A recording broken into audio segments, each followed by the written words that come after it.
Assalamualaikum warahmatullahi wabarakatuh. Innal hamdalillah nahmaduhu wa nasta'inuhu wa nastaghfiruh wa na'udzu billahi min shururi anfusina wa min sayyiati a'malina. Man yahdihillahu fala mudilla lahu wa man yudlil fala hadiya lahu. Wa ashhadu an la ilaha illallah wahdahu la sharika lahu wa ashhadu anna Muhammadan 'abduhu wa rasuluh.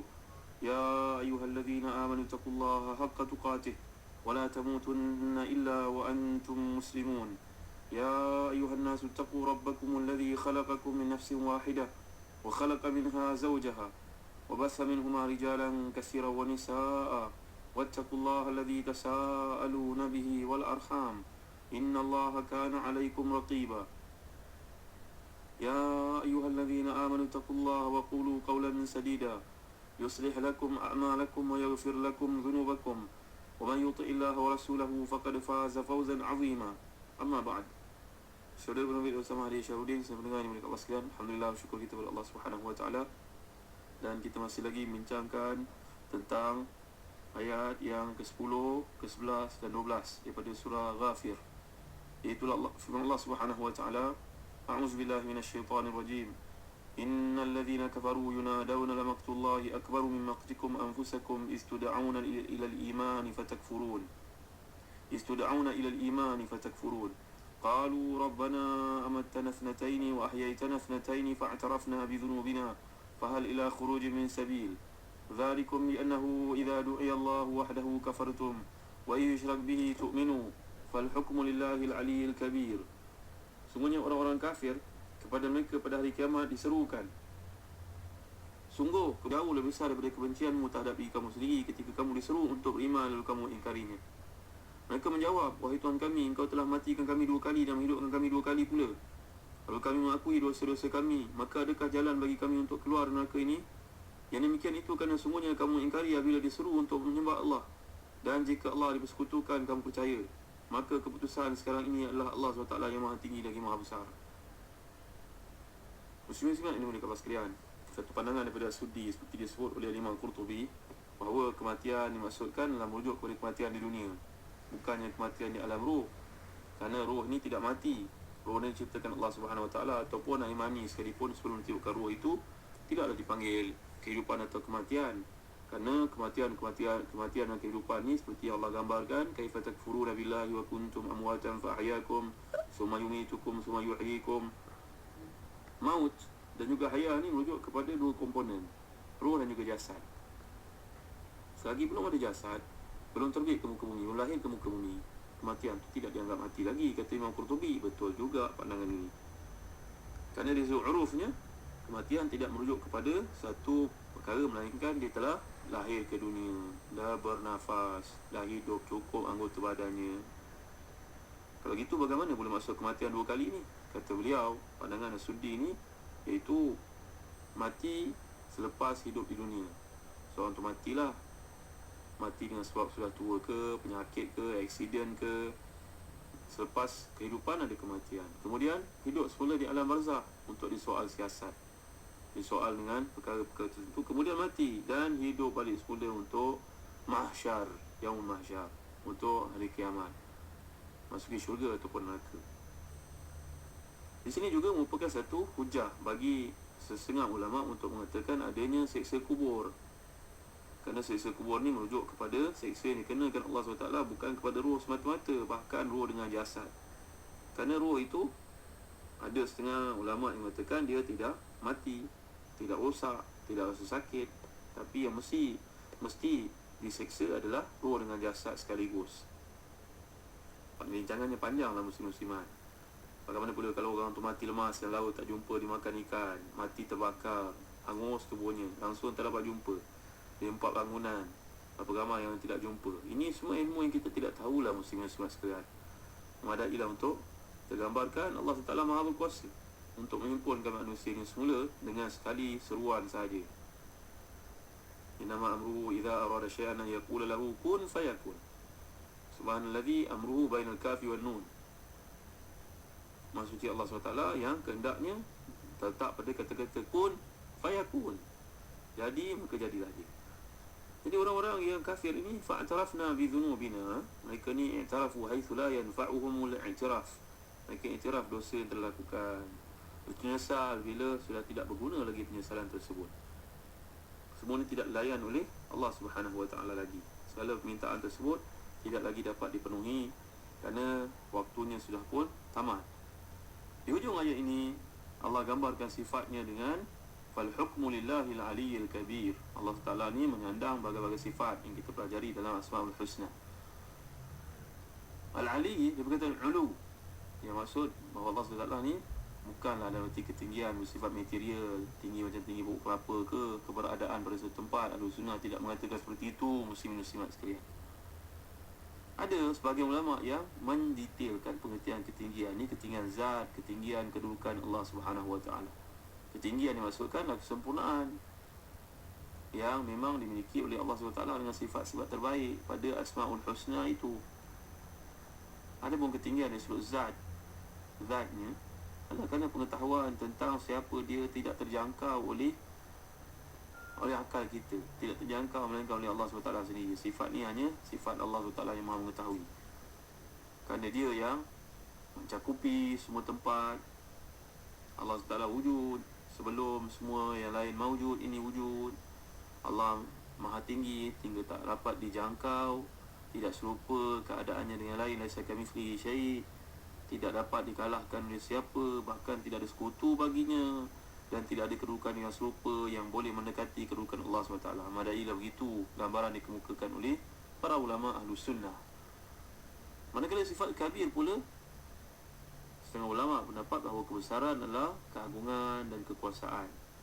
Kata Imam Ghazali pula dalam Ihya Ulumuddin, kebesaran Allah ni maknanya kesempurnaan zat Allah SWT, kesempurnaan wujudnya. Jadi kesempurnaan wujud ni ada dua perkara yang berkaitan dengannya, iaitu keabadian dan sumber wujud. Allah ni kekal abadi. Allah lah yang maha awal dan tiada yang lebih awal daripadanya, dan akhir tanpa akhiran baginya. Ini nak jelaskan pada orang bukan senang, muslim-muslimat sekalian. Kadang orang suka tanya dia soal logik akal. Dulu Abu Hanifah pernah ditanya, awalnya Allah bagaimana, akhirnya Allah bagaimana? Jawapannya, tengok jari kamu. Jari orang yang normal bermula dengan ibu jari, ibu itulah permulaannya, tak ada lebih awal daripadanya. Berakhir dengan jari kelingking, tak ada lebih akhir daripada kelingking. Kamu faham tadi? Itu logik akal yang mudah untuk diterima, tak ada lagi penafian selepas itu. Maknanya tak mampu kita nak gambarkan keadaan yang sebenar, muslim-muslimat sekalian. Madailah untuk kita mengatakan seperti yang Allah SWT katakan. Jadi Allah SWT ni sumber segala kewujudan. Semua yang mawujud pasti ada yang mewujudkannya, iaitu Allah Subhanahu Wa Taala. Mustahil, seperti ini disebut dalam teori yang dikemukakan oleh Darwin, bahawa makhluk manusia ini berasal daripada satu bahan yang kemudian bertukar menjadi lebih kompleks, akhirnya menjadi manusia, daripada satu bahan yang kecil menjadi besar kerana keadaan perubahan iklim dan sebagainya. Ini mustahil. Mustahil satu benda dapat mewujudkan diri sendiri, dan mustahil pula daripada ketiadaan kepada ada, daripada tiada kepada ada secara logik akal. Tak boleh nak terima teori seperti itu, spontan punya generation, takkan berlaku. Semuanya mesti ada ketetapan daripada yang maha Ali lagi maha kabir, iaitu Allah Subhanahu Wa Taala.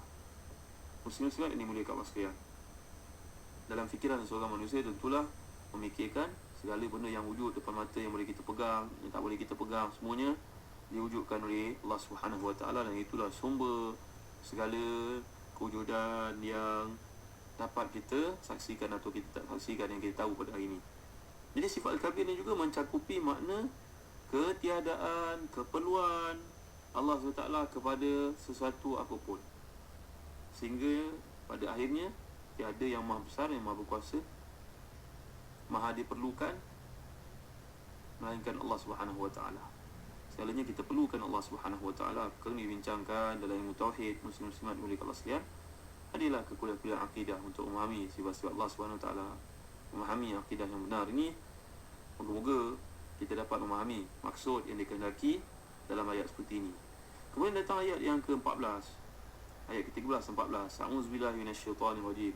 Wallazi yuriikum ayatihi wa yunazzilu lakum minas samaa'i rizqan wa ma yatadhakkaru illa man yunib. Fad'ullaha mukhlishina lahuddin walau karihal kafirun. Dialah yang telah memperlihatkan kepada kamu ayat-ayatnya, menurunkan untuk kamu dari langit rezeki, dan dialah, dan tiadalah tempat, tiadalah mendapat pelajaran kecuali orang-orang yang kembali kepada Allah SWT. Maka sembahlah Allah dengan murnikan ketaatan kepadanya meskipun orang-orang kafir tidak menyukai. Jadi ayat ni ruhnya ditujukan kepada semua manusia yang masih lagi hidup di atas muka bumi, sama ada orang tu orang beriman ataupun orang kafir, ataupun tidak, paling tidak ditujukan kepada orang beriman. Dengan demikian ayat-ayat ni bukanlah bahagian ataupun lanjutan dari kecaman yang ditujukan kepada penghuni neraka yang telah kita baca dalam ayat yang lalu. Ayat ni masih lagi memiliki hubungan yang serasi dengan ayat sebelumnya yang ditutup dengan sifat Allah Subhanahu Wa Taala yang maha tinggi lagi maha besar. Jadi ayat ni melukiskan sekelumit daripada ketinggian dan kebesaran Allah, iaitu Dia yang maha tinggi maha besar sentiasa memperlihat kepada kamu untuk kamu lihat dengan mata hati, melihat dengan mata kasar dan mata hati bagaimana kekuasaannya, menurunkan untuk kamu rezeki yang banyak. Sentiasa dia sebut langit ni sumber rezeki kerana keberkatan hujan yang datang daripadanya. Dengan sebab air yang turun ni, maka berkembang biaklah tanaman, berkembang biaklah makhluk yang menjadi makanan manusia, binatang-binatang, haiwan ternak dan sebagainya. Jadi sentiasa ditekankan perkataan rezeki datang daripada Allah Subhanahu Wa Taala melalui perantaraan hujan daripada langit. Semua ni kalau kita lihat, rizqah ni juga merujuk kepada sinar matahari, juga merupakan sumber pokok-pokok hidup dan binatang-binatang dapat hidup. Dengan sebab cahaya matahari itu Allah jadikan, maka pohon pun hidup, binatang pun dapat makan daripadanya, berkembang biaklah makhluk di muka bumi. Jadi setiap saat ni Allah sedaklah ingatkan kita supaya kita memerhatikan, mengingat, menyedari. Dan inilah tanda-tanda yang diperlihatkan Allah SWT kepada kamu semua. Maka sembahlah Allah Subhanahu Wa Taala. Fad'ullah mukhlishina lahu al-kafirun. Murnikanlah ketaatan kamu kepada Allah SWT semata-mata walaupun orang kafir tidak suka. Jadi dalam ayat ni kalau kita lihat, didahulukan kalimah untuk kamu, waladhi yurikum ayatihi wa yunazzilu lakum minas sama'i rizqa. Untuk kamu ni dahulukan banding dengan perkataan dari langit, bertujuan untuk menekankan betapa nikmat tersebut secara dasarnya diperuntukkan untuk manusia sebenarnya. Kalaulah ada saya manusia ni yang turut mendapat manfaat, tetapi akhirnya manfaat tersebut tetap juga untuk kamu. Cahaya matahari daripada langit, hujan daripada langit untuk pepohon, tapi hujungnya pepohon itu untuk manusia juga, pokok-pokok. Untuk binatang, akhirnya untuk manusia juga. Bulan pada waktu malam untuk surut dan juga pasangnya air laut untuk manusia juga. La ilaha illallah Muhammadur Rasulullah. Nampak kita mengapa Allah takdimkan lakum ini banding dengan langit. Kenapa Allah tak sebut waladhi yurikum ayati wa yunazzilu minas sama'i rizqan lakum? Kenapa dahulukan lakum? Kerana tunjukkan takrim, ikram kepada manusia ni, bahawa segala nikmat ni peruntukannya untuk manusia.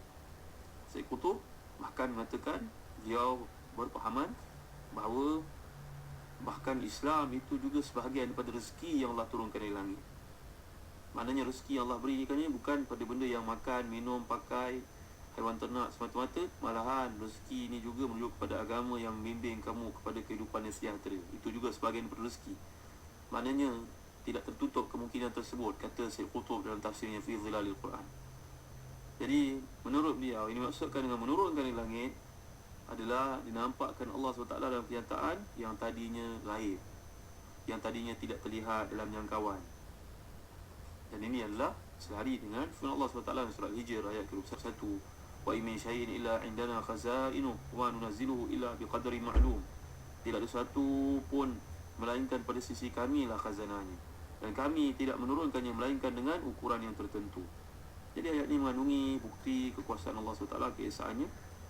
Seakan-akan Allah SWT nak beritahu kita, dan memang sebenarnya begitulah, seandainya ada Tuhan yang harus disembah oleh manusia, penyembahan itu juga merupakan satu kesempurnaan kebahagiaan manusia, maka tentulah menjadi sangat wajar jika dia ni memberi petunjuk kepada manusia tentang wujudnya Allah SWT itu.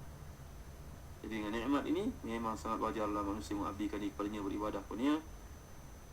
Kita akan lanjutkan lagi bincangan yang kuliah akan datang. Allahu a'lam. Sallallahu ala sayyidina Muhammad wa ala alihi wa sahbihi wa baraka wasallam. Walhamdulillahirabbil alamin. Wa barakallahu fikum. Wassalamualaikum warahmatullahi wabarakatuh.